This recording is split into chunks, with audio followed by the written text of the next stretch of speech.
नमस्कार. आपण पाहताय आणि ऐकताय आपल्या अन्न हे यूट्यूब चॅनल. मी गणेश तुकाराम शिंदे आपण सर्वांचं आपल्या अन्न या यूट्यूब चॅनलवर स्वागत करत आहे. आज काटेवाडी आणि बारामती येथे दिवंगत उपमुख्यमंत्री अजित पवार यांच्या 13वाचा कार्यक्रम होणार आहे. या धार्मिक विधीसाठी सर्व पवार कुटुंब एकत्र येणार हे नक्कीच आहे. आता कर्जत जामखेडचे आमदार कैलासवासी अजित पवार यांचे चुलत बंधू राजेंद्र पवार यांचे पुत्र रोहित पवार हे उद्या पत्रकार परिषद घेणार आहे. उद्याच्या पत्रकार परिषदेत ते पक्षीय ह्याच्यावर बोलणार नसून ते 28 जानेवारीचे घटनाक्रम, त्यानंतर लोकात सुरू असलेली चर्चा या संबंधीची माहिती आणि विमान दुर्घटनेत विमानाचं काय काय होतं या संबंधित माहिती पत्रकारांना ते देणार आहे. त्यामुळं आमदार रोहित पवार हे दिवंगत अजित पवार यांचे पुतणे असल्यामुळं ते त्यांच्या मृत्यूच्या दुर्घटनेत झाला त्या दुर्घटनेबद्दलची काही वेगळी माहिती देतात की काय याकडेही सर्वांच्या नजरा लागलेल्या असणार आहे.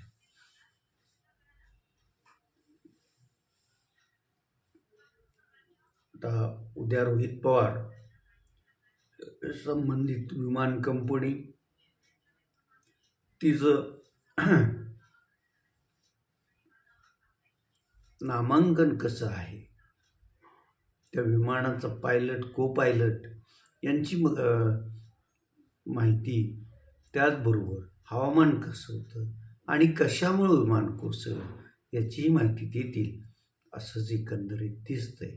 इकडं अजित पवार यांचे समर्थक हा घातपातच असल्याचा संशय व्यक्त करत आहेत. तर काहींच्या मते अजित पवार त्या विमानात नव्हतेच इथपर्यंत आहे. त्यामुळं काही रील्स पाहत तर अजित पवार दिसले असे हे रील्स तयार करत असून त्या व्हायरल करत आहे.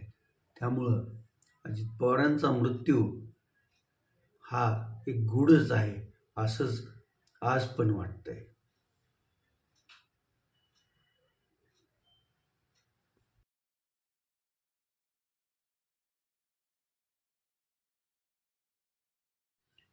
महाराष्ट्रातील 12 जिल्हा परिषदा आणि 125 पंचायत समितीच्या निवडणुकीसाठी जे शनिवारी मतदान झालंय त्याची मतमोजणी आज प्रत्येक तालुक्याच्या ठिकाणी होणार आहे. या निवडणुकीवर तसं उपमुख्यमंत्री अजित पवार यांच्या निधनाचं सावटपण आहे. त्यामुळं प्रचार तसा रंगला नाही आणि मतदारात पण उत्साह दिसून आलेला नव्हता. त्यामुळं आज कोणाकोणाच्या कपाळी गुलाल लागणार, कोणाच्या कपाळी बुक्का लागणार, कोणत्या पक्षाला कोणत्या जिल्ह्यात बहुमत मिळणार, महायुती की महाविकास आघाडी या बाबत आतापर्यंत चर्चा सुरू असतील. परंतु प्रत्यक्षात तर 2 तासांनी ज्यावेळेस मतमोजणी सुरू होईल त्यावेळेस मग अगदी 1-2 तासात 1 तासात कल येण्यास सुरुवात होईल आणि त्या जिल्ह्याचं त्या तालुक्याचं राजकीय वातावरण काय आहे हे स्पष्ट दिसायला लागेल. धाराशिव जिल्ह्यातील 55 जिल्हा परिषद गट आणि 110 पंचायत समिती गणात आज मतमोजणी होणार आहे. जिल्ह्यातील धाराशिव,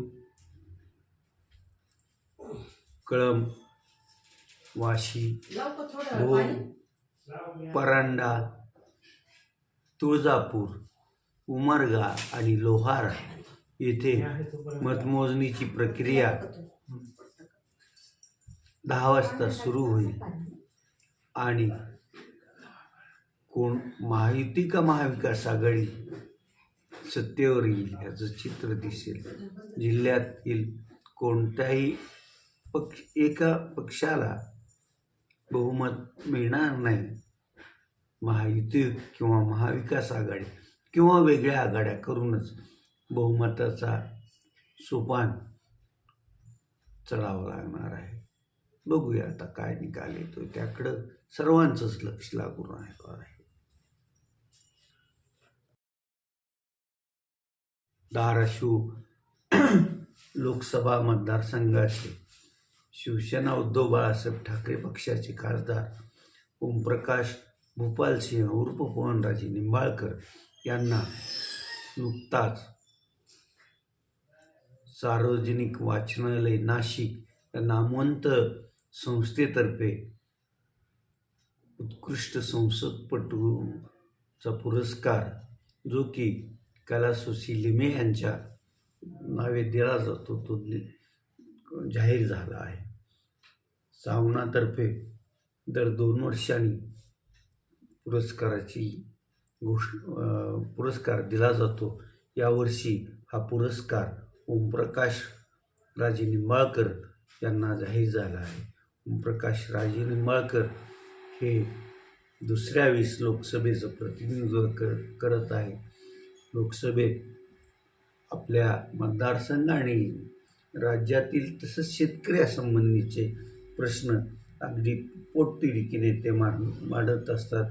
मतदारसंघातील विकासाच्या कामाकडेही त्यांचं गांभीर्यानं लक्ष असतं आणि जनसंपर्कातही ते सर्वात अग्रेसर असल्याचं सर्वांना माहीत आहे.